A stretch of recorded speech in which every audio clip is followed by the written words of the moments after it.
Então, boa tarde a todos. Para quem não me conhece, meu nome é Paula Vilela Guerpelli, eu sou médica ginecologista e obstetra e trabalho no Hospital da Mulher aqui em Maceió. E eu quero hoje, então, conversar com vocês, falar algumas coisas gerais na relação entre o COVID e a gravidez. Então, para começar a falar sobre o COVID e a gravidez, eu trouxe aqui um artigo muito famoso, publicado no New England, que dá um panorama dos primeiros casos das mulheres gestantes lá na China, infectadas pela COVID-19. E, pelo que a gente pode perceber aqui na tabela, a maioria dos casos foram casos leves, a idade das gestantes eram de 30 anos nos casos mais leves, 34 nos casos mais graves, não houve diferença em fatalidade, tanto em gestas quanto múltiplas, e a grande maioria foi sintomática, e dentre os sintomas, os principais foram febre e tosse. O parto, a enorme maioria foi cesárea, principalmente nos casos graves, todos os bebês sobreviveram, a gente teve maior índice de prematuridade nos casos mais graves, daquilo que a gente fala que são prematuridades iatrogênicas, que não são por trabalho de parto prematuro, mas por outras indicações tanto maternas quanto fetais. Houve um índice de abortamento espontâneo razoavelmente grande, de 33% nos casos. O índice de cesárea, como eu já tinha dito, foi bem alto, né? 93% dos casos foram submetidos a parto cesárea. E interessante é que nos casos mais graves a gente teve mais partos normais, de acordo com esse estudo. Não houve nenhum caso de asfixia neonatal, nem de morte neonatal. Aqui é um outro estudo sobre gravidez e o COVID, e esse estudo é bem interessante porque ele vai relacionar as alterações gravídicas fisiológicas que a gente tem e o porquê que elas têm relação com a COVID. Então, para lembrar que existe aquela rinite gestacional do terceiro trimestre, que acontece por alteração da volemia, anemia e também, além disso, alterações da própria gravidez, em que a gestante fica por alteração da ocitocina, né, e que a gestante fica com congestão nasal e sintomas respiratórios, e isso acaba confundindo com alguns sintomas da COVID, então podendo dificultar o diagnóstico. Existe uma redução da capacidade funcional pulmonar residual no terceiro trimestre, por conta do aumento do volume uterino, então isso acaba fazendo com que essa grávida tenha uma reserva funcional menor. Então, quando a grávida é infectada pela COVID, se ela piora, essa piora é de uma hora para outra, porque de repente ela está usando 100% da capacidade funcional, e quando perde já essa capacidade, o declínio pode ser muito rápido. Então, essas grávidas do terceiro trimestre têm que ter uma atenção especial. Existe o aumento da volemia e do débito cardíaco, né, aumento do volume total de sanguíneo dessas gestantes, e existe aquela anemia fisiológica, então as hemoglobinas acabam sendo mais necessárias para a oxigenação, tanto materna quanto fetal, e além disso também existe um aumento da demanda do oxigênio, por conta do metabolismo basal aumentado. Produzir uma criança não é nada fácil, principalmente no terceiro trimestre, que a criança ganha aproximadamente 200 gramas por semana, então é um metabolismo muito grande. A anemia gestacional, como eu já tinha falado, e o consumo de oxigênio fetal, né, então esse pulmão está oxigenando tanto mãe quanto feto. Algumas alterações aqui imunológicas que relacionam a gravidez ao COVID, e aqui a parte da boa notícia da gravidez e o COVID, que costuma ser diferente das outras infecções virais. A grávida na infecção, por exemplo, do H1N1 ou da SARS e MERS, que depois a gente vai falar, eram pacientes com acometimentos graves muito mais frequentes. E na COVID, felizmente, esses acometimentos estão sendo menos frequentes. E as hipóteses é que provavelmente isso é por conta das alterações imunológicas relacionadas à gravidez. A grávida, ela tem um predomínio da imunidade via TH1, né, T-helper 1. E essa é na verdade, esse TH1, desculpa, é diminuído, ela tem um predomínio TH2. O TH1 é a atividade pró-inflamatória do corpo, né, e principalmente responsável por matar micro-organismos, por isso que a grávida costuma ter uma suscetibilidade maior aí às infecções. Só que, como na COVID, o que torna o paciente grave não é a infecção em si, mas sim a cascata de tempestade de citocinas em pró-inflamatórias, essa inibição da TH1 acaba protegendo a grávida, porque ela diminui essa tempestade de citocina da COVID. Bem baixo. Oi? Melhorou agora?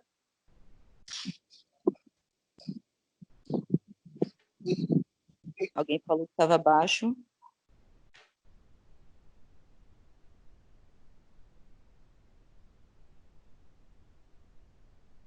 Pronto, então vamos continuar. Qualquer coisa vocês me avisam se tem alguma alteração aí.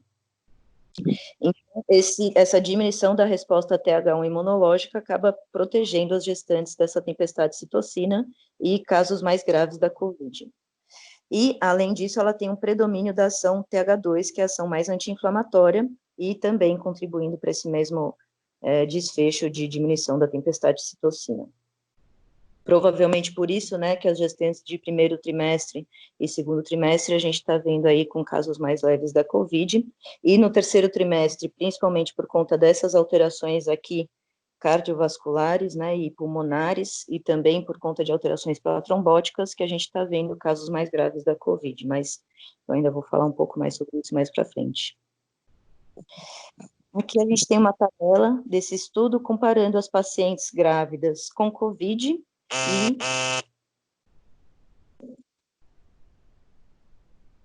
não sei o que é isso, mas tudo bem. Com COVID e com a SARS e a MERS, para mostrar a diferença, né, que tem diferença de casos graves nos pacientes com COVID e nos pacientes de SARS e MERS. Na SARS e na MERS, as gestantes eram muito mais acometidas. A gente vê aqui uma complicação embaixo, né, na tabela de mortalidade materna muito maior na SARS e na MERS, e na COVID, nesse estudo, tinha 0% de mortalidade de 55 pacientes. 2 foram necessárias ventilações mecânicas. A principal complicação da COVID aqui é a prematuridade, e na SARS e na MERS é principalmente óbito fetal e aborto, além da prematuridade, e a gente vê que na COVID tem um índice baixo de morte neonatal nesses 55 pacientes. Então, mostrando diferenças, né, importantes da reação da gestante nessa infecção viral que é a COVID e com seus parentes, que é a SARS e a MERS. Na investigação da COVID sobre a tomografia, os achados em gestantes são semelhantes entre grávidas e não grávidas, e aqui vamos lembrar um pouquinho sobre esses parâmetros aqui de estatística, né? O que é a sensibilidade? Sensibilidade é qual que é o número dos pacientes que têm a doença que vão vir o exame positivo. Então, aqui é 97% com a tomografia nas pacientes com COVID. O que é a especificidade? A especificidade são qual que é o número das pacientes que não têm o COVID, mas que vão vir com exame negativo. E a gente pode perceber que o número é 25%, então é um número baixo. O que isso significa? Que existem muitos falsos positivos. Pacientes que não têm a COVID, mas que vêm com exame positivo. Valor preditivo positivo, o que é isso? O valor preditivo positivo é a partir do momento que o exame dá positivo, qual é a porcentagem de você ter o COVID. Na tomografia é só de 65%. E aí, por que esse número mais baixo? Porque pacientes com outras infecções virais enfim, alterações pulmonares podem ter imagens semelhantes dessa imagem de vidro fosco e não é a COVID. Então, é isso que significa esse valor de 65%. Sobre o valor preditivo negativo, ele é muito grande. O que significa? A partir do momento que o exame vem negativo, qual é a chance de realmente você não ter a COVID? E esse valor é alto. Por quê? Porque um cheiro de COVID já dá alteração de tomografia. Então, se você tem uma tomo normal, provavelmente você não tem a infecção pela COVID. O contraste da tomografia, ele passa a placenta, porém, todos os estudos mostram que não tem alteração de teratogenicidade fetal, então ele é seguro de ser usado na gravidez, não tem disfunção tireoidiana fetal por conta do uso dos contrastes, e se você usar numa paciente pós-parto, a única orientação é para ela evitar de amamentar durante 12 horas por conta do contraste. Fora isso, a tomografia está autorizada, por quê? Porque o nível de radiação dela é muito menor do que o que oferece risco para o bebê. Então, cada exame tem, em média, 0,03 de radiação, e o risco é quando é maior que 50. Então, a gente consegue aí ter uma segurança boa nos exames de tomografia, se necessário, nas pacientes com COVID. Sobre a transmissão vertical, isso é uma outra boa notícia que está acontecendo aí na gravidez. Provavelmente não há transmissão vertical, e o que a gente tem visto? Alguns poucos estudos recentes têm mostrado RNs muito precocemente com PCR positivo e com IgM positivo. IgM é uma imunoglobulina maior que não costuma atravessar a placenta. E, então, alguns estudos falando que existe, talvez, aí uma possibilidade de transmissão vertical. Porém, todos os estudos que avaliaram a pesquisa no líquido amniótico e no sangue de cordão, todos esses vieram negativos. Então, o que mais indica aí é que não há a transmissão vertical. E por que, né, que não há transmissão vertical? Então, a gente sabe, aqui é uma foto que eu achei muito bonita aqui do estudo. À esquerda, a gente tem aqui o COVID, né, que está em rosa, e a penetração no COVID para a célula, que depende de 2 receptores celulares. Um muito conhecido por todos, que é o receptor da enzima conversora de angiotensina 2, e um outro que está sendo mais descoberto recentemente, que é esse TMPRSS2, que está aqui do lado de angiotensina. Então, para que haja a infecção celular, aparentemente a gente precisa dos 2 receptores. E na placenta, apesar da gente ter uma abundância desse receptor de angiotensina, que está mostrado aqui em verde, certo? A gente não tem esse segundo receptor, TMPRSS2, na placenta, nem na face materna e nem na face fetal. Então, provavelmente por isso que o COVID não está conseguindo cruzar a placenta e infectar o bebê. Aqui é o gráfico de quais são os parâmetros que a gente tem que avaliar no paciente com COVID grave, certo? Então, são as avaliações de lesão de órgão-alvo.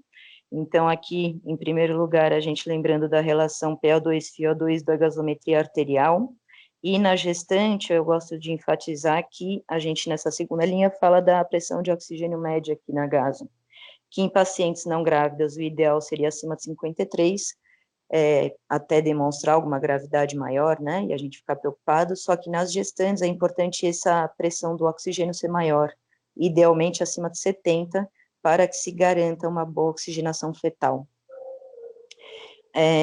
As plaquetas, a gente vê a contagem das plaquetas e elas têm correlação direta com a gravidade do caso, assim como as alterações de bilirrubina.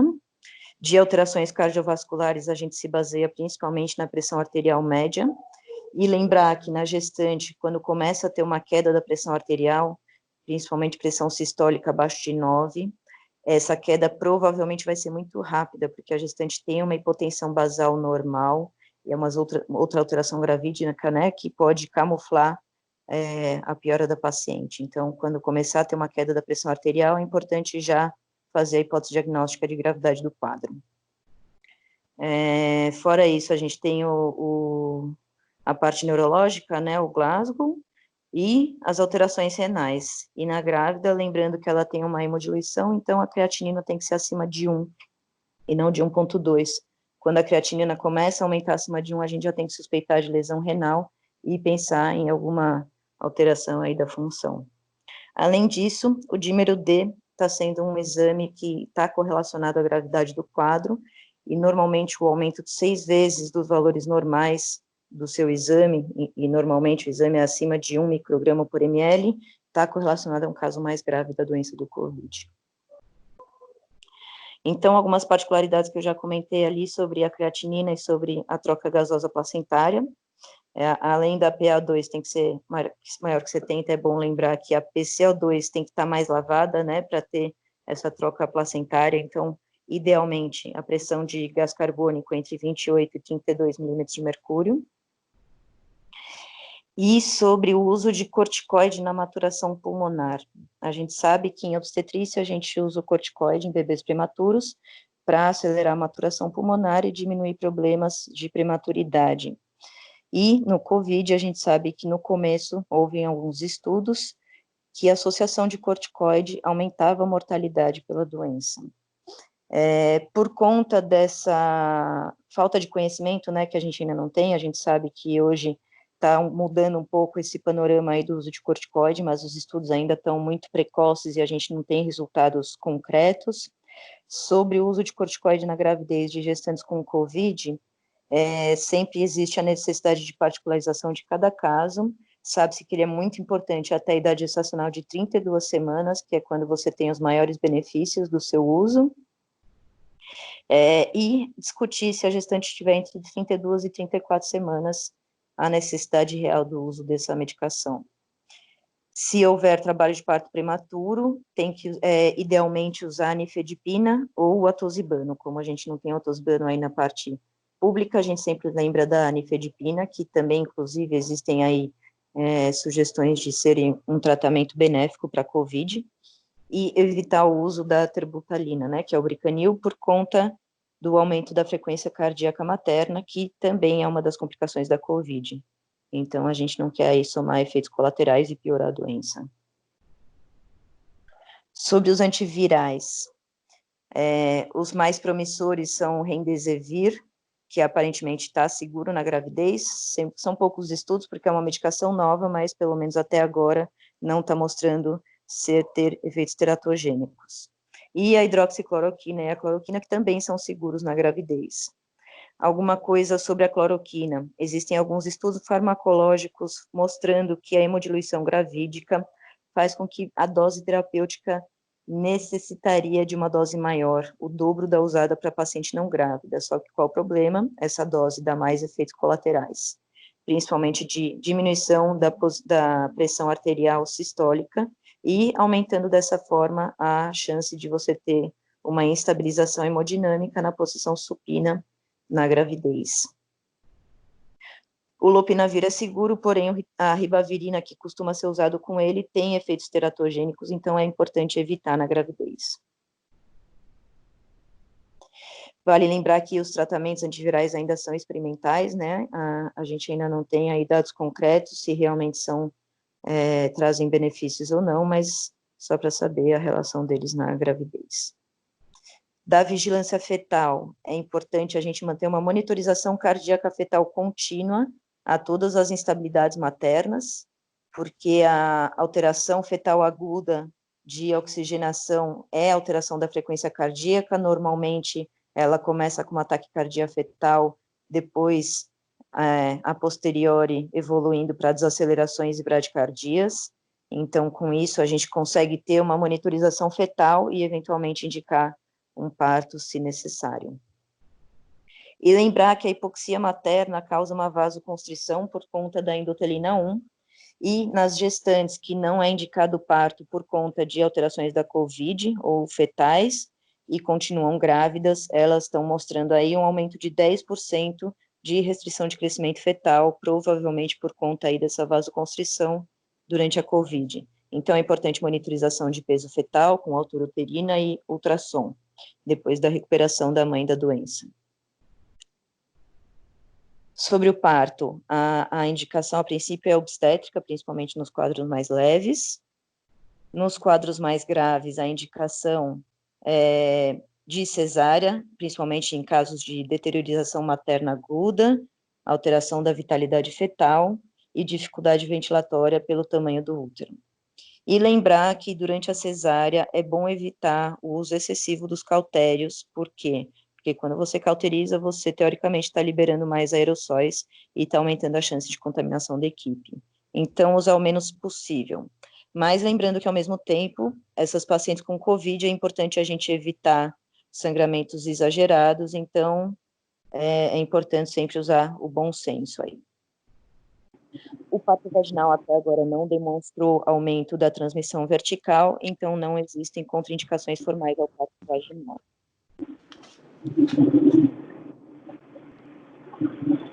A amamentação Os estudos têm mostrado a ausência de detecção do Covid no leite materno, portanto, a amamentação não é contraindicada. Vale lembrar que essa gestante, a mãe, ela tem que usar uma máscara cirúrgica e lavar as mãos e fazer uma higiene rigorosa, sempre, para evitar ao máximo a transmissão para o CRM. Outro jeito de contornar esse contágio da Covid, tá tudo certo por aí? Tem algum áudio? Ô, Paula, pede para o pessoal desligar o microfone. Vocês conseguem, pessoal, desligar o microfone? Nós já queiram perguntar alguma coisa, eu estou aberta aí também. Ô, doutora Paula, tem gente que não está conseguindo entrar na chamada. Será que a senhora poderia mandar outro link para o grupo? Fala para eles que eu vou gravar e depois eles assistem a aula. Pronto. Para não se preocupar.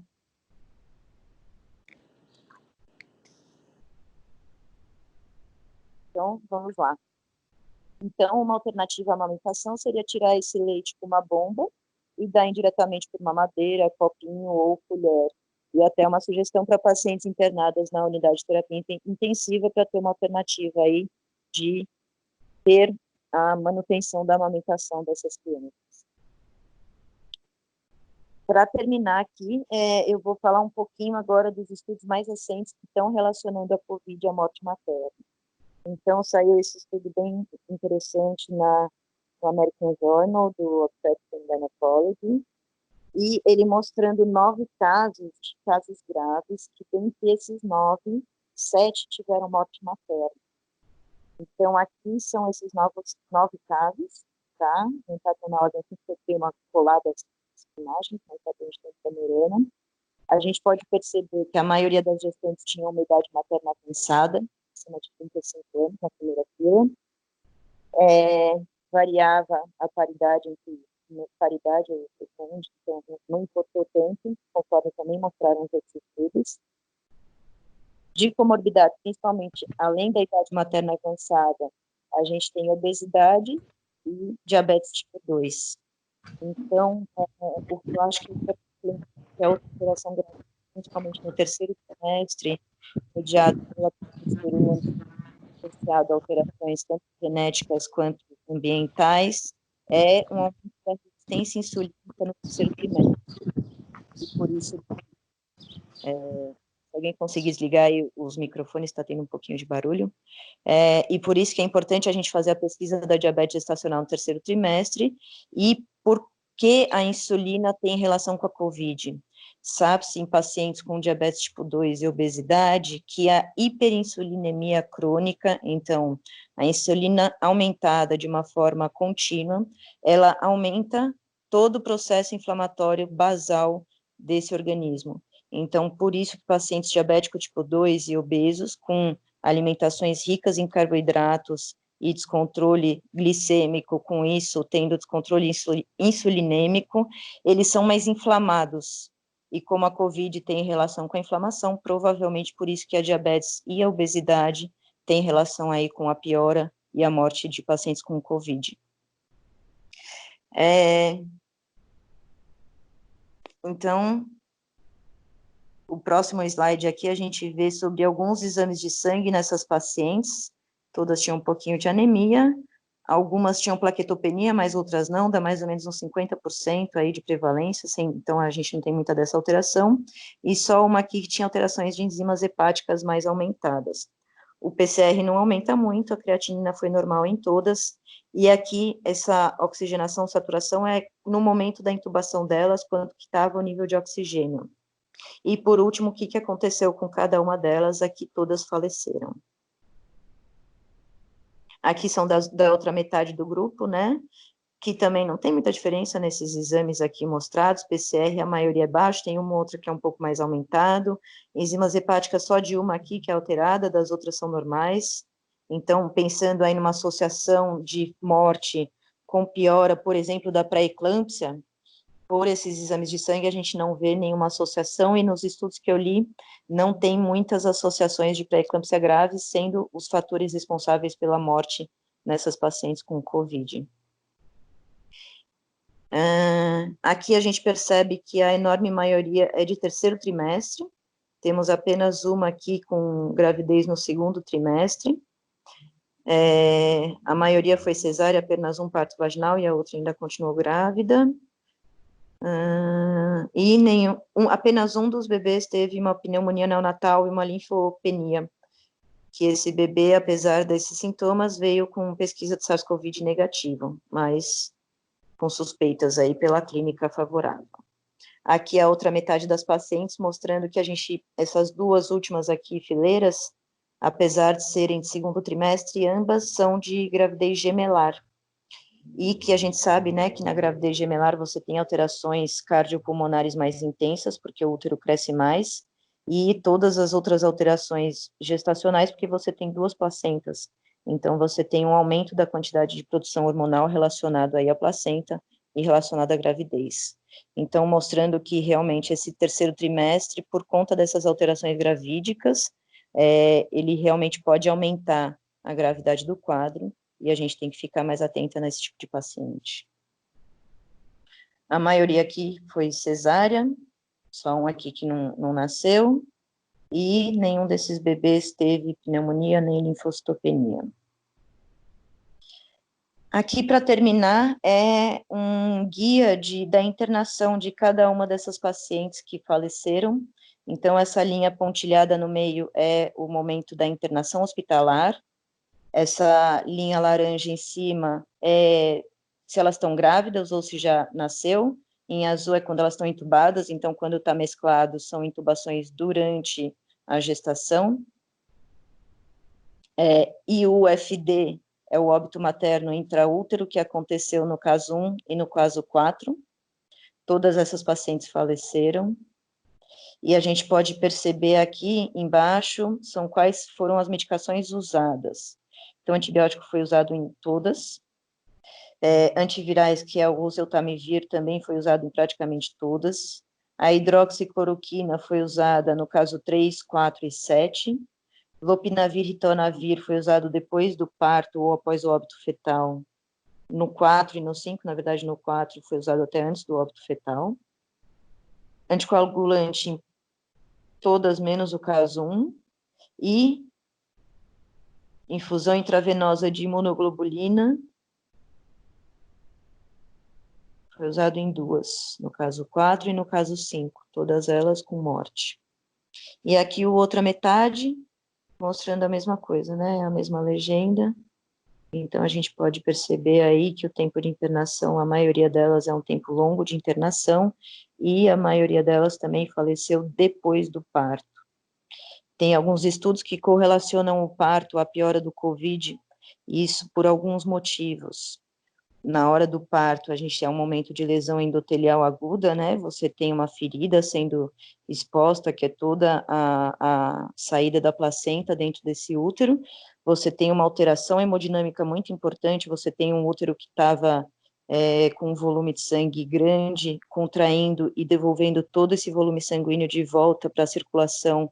Então, você tem um aumento de débito cardíaco e aumento da necessidade do uso desse coração. E a gente sabe que a COVID está associado a alterações cardíacas que podem, né, não aguentar essa volemia aumentada. Além disso, a gente sabe que um dos problemas grandes de puerpério é o aumento do risco protrombótico, porque como existe essa ferida aí, existe todo um estímulo da cascata de coagulação, e essa gestante fica 10 vezes mais protrombóticas do que em relação à gestação, e 60 vezes mais protrombóticas em relação ao paciente não gestante. E a gente sabe aí que existe uma correlação da COVID com trombose, inclusive vai ser o tema da próxima aula, que eu vou falar especificamente sobre a trombose, a gravidez e o COVID, tá?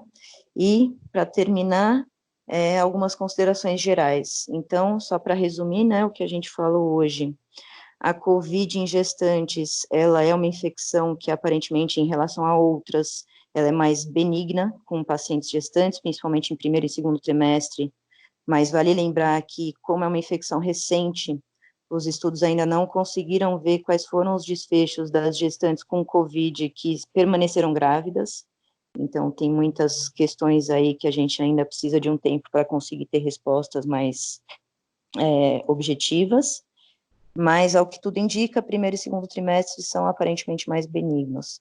Terceiro trimestre está mais correlacionado com problemas tanto materno quanto fetais, e puerpério mais ainda, sendo um momento de vigilância intensa nessas pacientes com Covid. Fora isso, a amamentação está liberado, com todos os cuidados, né, para não transmitir a Covid, porque tem alguns estudos mostrando que ela pode ser mais grave nos recém-nascidos. E eu acho que é isso. Então, obrigada a todos. Se alguém tiver alguma pergunta, alguma questão aí que quiser perguntar, estou disponível aí para a gente conversar.